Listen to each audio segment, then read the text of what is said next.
watching clips, the best moments from our live streams every Monday and Friday. Don't miss out. Watchale. But there's been some backlash to this film already, and I want to talk about that. This is from World of Real on in regards to the film Emilia Perez. And I thank you guys for being here. Okay, let's go to World of Real. The Emilia Perez backlash has already started. There inevitably was going to be an Oscar villain this year, and it's turned out to unexpectedly be Jacques Audiard's Emilia Perez, which is guaranteed to earn a Best Picture nomination. The film is getting attacked by predictably the right and unpredictably the left in equal measure. I think this is an interesting way to start this off. My only thing is that why would you think the left never attacks? Why is it a subject just to one side of a social political spectrum? If you do, then you are in yourself in a fantasy. And but this is interesting, guys. This is very interesting. Let's get back to this article. Many on the left seem to have taken issue with the uniformed an exaggerated depiction of a trans realities in Emilia Perez. Nate Jones of Vulture writes, I'll briefly note the haters are correct in that the movie doesn't have much to say about the lived experience of trans people. Emilia Perez is not really about the trans experience, in part because Emilia Perez is not about anything other than Emilia Perez. Not only is Emilia Perez accused of avoiding these actualities, but the film also misrepresents certain aspects of reality as well, which does more to set back trans representation in film than it pushes forward. Interesting.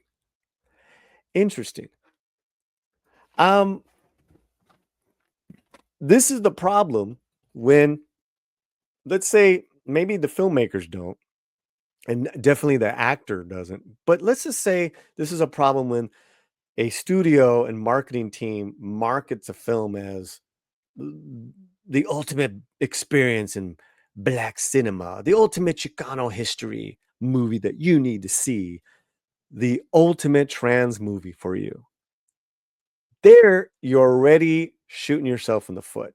I got to tell you, because you think, oh well, you know what, we don't need the conservative vote. We don't need the conservative crowd and their money. We can live without them, right? So okay, I'll be the trans movie. I'll be the Chicano movie. I'll be the ultimate Black experience movie. But then your own people come after you because you weren't Black enough. You weren't Chicano enough. You were not trans enough. And you're like, what? See, this is a problem when you put that on your shoulders, is that you're not going to please everyone. When you walk that tightrope, you are going to fall one way or the other, and you're not going to please everyone. I will say that, yeah, this movie is not about being trans. It's about Emilia. It's about this drug dealer becoming Emilia Perez, which I think and there's some, like I said in my review, there are some extraordinary points to it.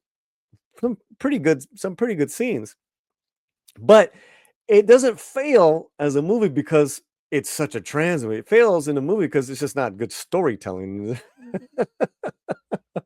So the left are, getting it wrong there in regards to it not telling the trans reality. This movie is not set in a reality that we are used to. This is a hyper fantasy reality. You have people breaking out into song and dance on Mexican streets. So yeah, I don't buy your argument, but let's get back to this. I love this stuff. I love this stuff. Okay. The Telegraph, let me see here. The Telegraph has an interesting piece entitled Emilia Perez is enraging the trans mob. tackling the culture war currently inflicting the film. The protagonist goes from being a murderous sinner to a virtuous saint via the clean slate of gender reassignment, writes Liam Kelly. Some are wondering why on Yard, a cis white a cis straight guy would make a film about a cartel leader killing loads of Mexicans because of gender dysphoria, then escaping retribution by transitioning. All right. All right. Wow. Wow. Um, you talk about getting the argument wrong. Okay. I did not buy that because this lead character got a gender reassignment that they're, you know, cleaned of their sins and they're saint. I just got it because it was I got that they their gender reassignment had nothing to do with them being such a bad sinner or being a saint. It's just they were lazy in their storytelling at the end. But to me, I didn't get that. Oh yeah, I'm gender reassigned now, and that I'm absolved of my sins. I didn't get that at all. And to point out that a cis straight guy could make a film about a cartel who becomes who transitions. I mean, that's ridiculous as well. This guy is a creative director. This guy is at the height of his game. He, along with anyone, can make anything they want. That's bullshit. You don't have to be, oh, well, you have to be a Mexican trans director if you're going to do this Mexican trans story. That is absolutely ridiculous, guys. That's where you handcuff creativity. So, yeah, I mean, that's just kind of wacky and goofy. Let's get back to this story, guys. Thank you all for being here. This is great. Good stuff. Harry Walker of The Cut writes, I expect that a filmmaker so taken by the concept of transitioning, one who's displayed a certain level of conscious and sensitivity in his previous efforts to depict lives unlike his own, to at least display an uniformed and informed understanding of what concept actually looks like in practice. It's not a reality film. This is a fantasy. And it just didn't work. Another critic notes the inclusion of various trans tropes, such as dead naming, trans women killer, tragic trans women, transition treated as a death, trans women abandoning their wives and children to transition, and trans women described as half male, half female. Whoa. Others argue Emilia Perez is just not a very good film. And its letterbox rating is 3.2 out of 5. Clearly hints at a major divide among those who've seen the film, which is now available to stream on Netflix, as we have told you.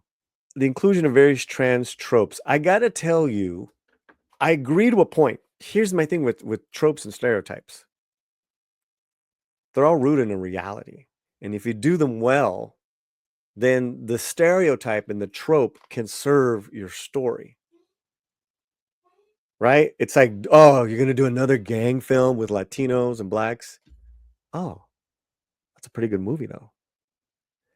Now, when it doesn't work, you can tell that there's stereotypical garbage. And I'm thinking that I get what this writer's saying. So half the time, yeah, it doesn't work, and it is kind of bad with the stereotypes of these trans people of the trans, story.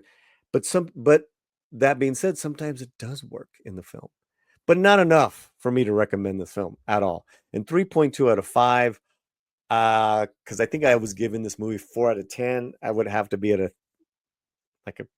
2.5 out of 5. Yeah.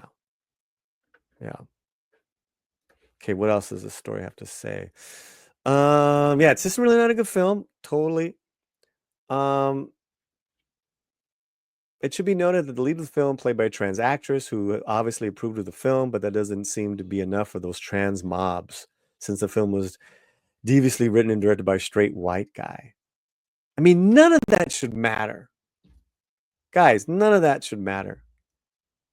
Okay, and that is the controversy, non-controversy of Emilia Perez. And I want to give I need to give Carla Sofia Gascon, the trans actress, mega props, right? For several different reasons. And you know what? It's not for being a trans lady. It has nothing to do with that.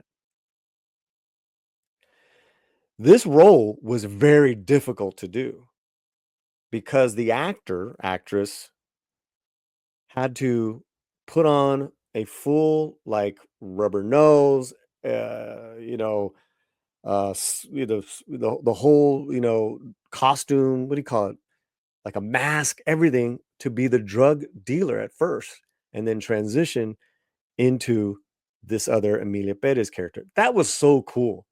In fact, I knew the story, and when we were watching it, Romy didn't know at first that man was going to be a woman, but also too that it was played by a trans actor because of the kind of like the really great makeup job that these people do, and that I really, really admire. I got to tell you, hats off to the actor, to the actress Carla, who pulled it off. It's not an easy thing to do. So that's one thing I want to give her props on. But ultimately, I want to give her props on. And we did a video on her a few weeks ago in how she was interviewed saying, all this stuff is great, being a representative and being this, but my representation is to be an actor, is to do great roles. So she was coming off from a very based, very making sense on who she is as an actor. And I love that about Carla. In fact, as of today, I have put in a request to interview Carla and to have her on this show. I think it would be an amazing interview. I think I honestly really dug her performance. I just didn't dig the film, but also too in this day and age of where you're marketing everything about your sex, your gender, your everything, but the substance, the essence, right? That for her to say this speaks a lot to her as an actor, as a creative, and I think that's really important. So yeah, so hats off to her on that. That is my take on all that.